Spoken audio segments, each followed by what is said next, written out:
मैं अब आपको यहाँ पर भारत में द्वैतिक तथ्यों के प्रमुख स्रोत के अंतर्गत मैं आपको जनगणना रिपोर्ट के बारे में बताने जा रही हूँ। केंद्रीय गृह मंत्रालय के अधीन भारतीय रजिस्ट्रार जनरल का कार्यकाल भारत में प्रति 10वें वर्ष देश में जनगणना का कार्य करवाता है। जनगणना से संबंधित विभिन्न आंकड़े सेंसस ऑफ इंडिया रिपोर्ट तथा सेंसस ऑफ इंडिया पेपर्स नामक पुस्तकों में प्रकाशित किए जाते हैं। जनगणना में देश की जनसंख्या संबंधी विभिन्न तथ्य जैसे आयु, स्त्री पुरुषों की संख्या, साक्षरता, धर्म, ग्रामीण एवं नगरीय जनसंख्या, जन्म एवं मृत्यु दर, वैवाहिक स्थिति, व्यवसाय, अनुसूचित जातियों एवं जनजातियों की जनसंख्या आदि से संबंधित आंकड़ों का संकलन एवं प्रकाशन किया जाता है।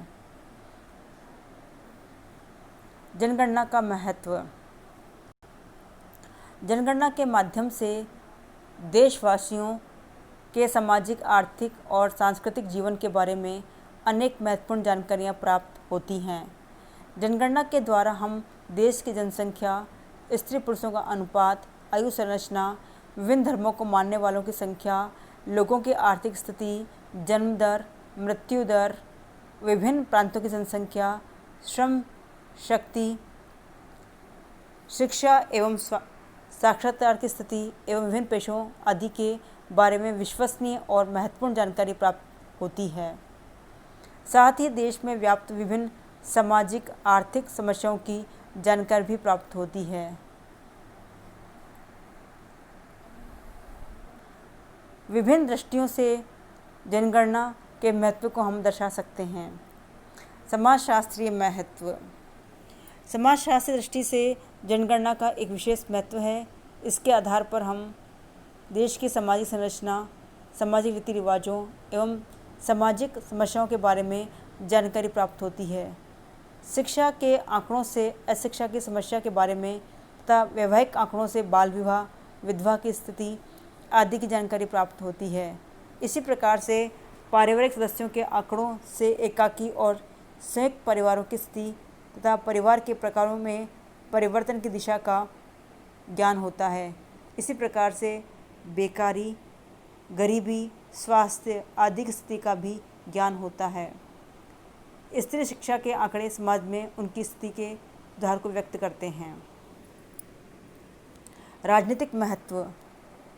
राजनीतिक दृष्टि से भी जनगणना का विशेष महत्व है, क्योंकि इससे देश के विभिन्न भागों में निवास करने वाले लोगों की सामाजिक, सांस्कृतिक, आर्थिक एवं जनसंख्यात्मक स्थिति का पता चलता है, जो प्रशासन, शांति और सुरक्षा की दृष्टि से आवश्यक है। इसी प्रकार से जन्म दर और मृत्यु दर तथा स्वास्थ्य के आंकड़े चिकित्सा और परिवार नियोजन की दृष्टि से तथा साक्षरता के आंकड़े शैक्षणिक दशा को सुधारने की दृष्टि से आवश्यक हैं। भाषा संबंधी आंकड़े भाषाई आधार पर राज्यों के पुनर्गठन में सहायक हैं। अनुसूचित जातियाँ एवं जनजातियाँ संबंधी आंकड़े अनेक कल्याण कार्यक्रमों और विकास योजनाओं के निर्माण की दृष्टि से आवश्यक जानकारी प्रदान करते हैं। आर्थिक महत्व। जनगणना संबंधी आंकड़ों से देश की आर्थिक स्थिति, निर्धनता, बेकारी, राष्ट्रीय आय, प्रति व्यक्ति आय, श्रम शक्ति, व्यवसाय, उद्योग, कृषि, भूस्वामित्व आदि से संबंधित तथ्यों की जानकारी प्राप्त होती है, जो पंचवर्षीय योजनाओं तथा विभिन्न कल्याण योजनाओं के निर्माण में सहायक होती हैं। जनगणना के आर्थिक आंकड़ों के आधार पर क्षेत्रीय विषमताओं को दूर करने, नवीन उद्योग स्थापित करने का कार्य भी आसानी से हो जाता है। साथ ही लोगों की खाद्य पूर्ति के बारे में तथा व्यापार एवं वाणिज्य के बारे में भी जानकारी प्राप्त होती है।